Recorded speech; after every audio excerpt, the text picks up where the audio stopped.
Hey, what's up everyone? This is Anthony from Anthony's Customs and we are at part 8. Yes, part 8 of the Q&A videos. And I have a bunch more questions still, so we're going to keep going. We're going to get right into it. Jester J. Lay wants eBay advice. What's the best way to get the best bang for your buck when selling action figures? He wants a strategy on pricing, shipping, best time to sell, etc. I would like to sell a portion of my collection but don't want to get robbed with fees and shipping costs. Please help.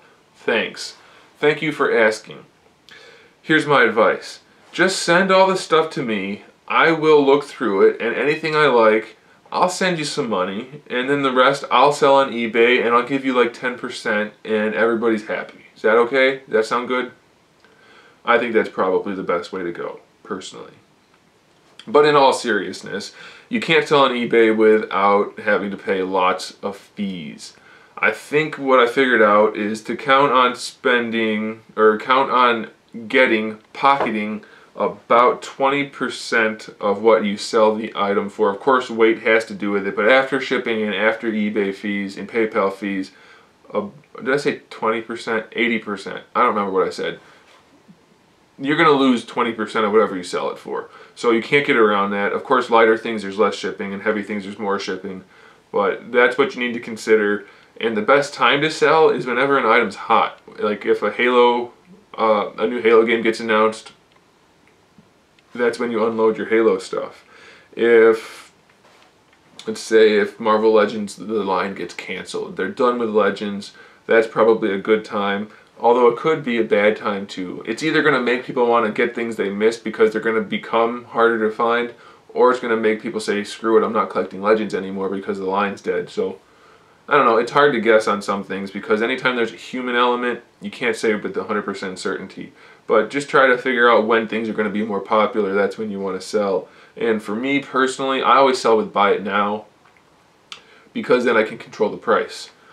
Or personally, I'm not a fan of reserves because if you have a reserve on the item, just list it at buy it now. I don't understand the whole purpose of starting it at a penny and then putting a reserve of $100. You're just wasting all that time. Just put it at $100. If somebody wants to buy it, they'll buy it. If they don't, they don't. If you know what your item's worth, then sell it for what it's worth, and that's it. That's what I do. The rest is up to you. Hopefully that helps. Alright. E-D-A-Y-I. I'm sorry, I don't know how to pronounce that. And then the last name, Ighodaro. Sorry, probably screwed that up too. Wants to know if I'd make a Player Arts Kai variant red hood just for the heck of it. No. Not for the heck of it. But if I get commissioned, I will be happy to make one. Without a doubt. Tech Hits, a pretty regular viewer, asks what is the most difficult custom that I've made. The one that gave me the most headaches and the most things that went wrong. I don't tend to have a whole lot of stuff go wrong that's big scale. You know, little things don't work out the way I'd planned. Something like that. But as far as going wrong, that's not a huge issue. But the most difficult, let's see. I also want to clarify there's a difference between the most taxing, one that took the most work, and then one that was just the most challenging. I think the Demona figure was fairly challenging, having to get those wings on there and to resculpt the wings. That was a huge pain in the butt. I think that was probably it. I can't think of any offhand other than that one that was particularly difficult to make. So let's just go with that one. Good question. Kyle Kent asks, who is my favorite toy reviewer and why? I don't watch other toy reviewers, guys. The only time I watch another reviewer is if they have something I don't have and I don't plan to get, but I'm still curious about it just to see what it's like. I'll watch that video. Or if they have something new.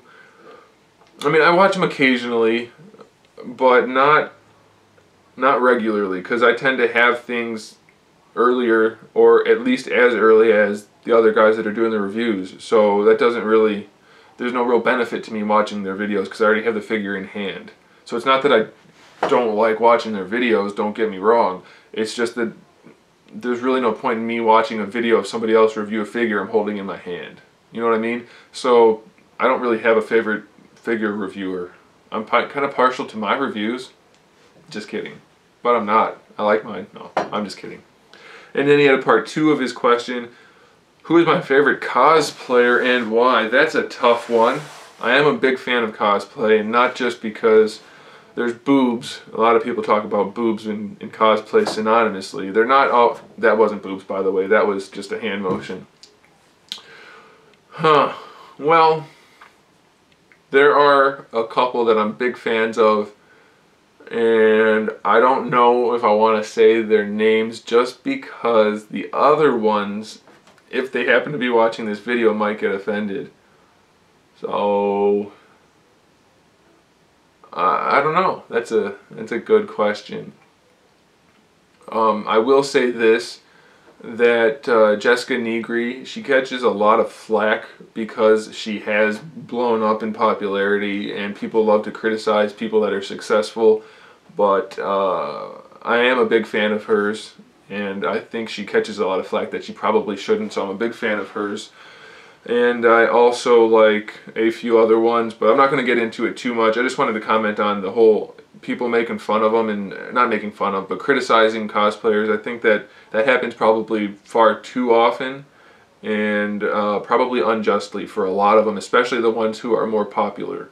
I think that's kind of an ongoing problem that I don't see an end coming to, but that's something that comes to mind. I don't want to pick out any names though. Jessica was a good example because she's so popular at this point that probably everybody who's watching this knows who I'm talking about, and if you don't, you can check it out. Alright guys, that'll do it for part 8. Thanks for watching. Stay tuned for more figure reviews, custom figures, and other good stuff. And in the meantime, keep collecting.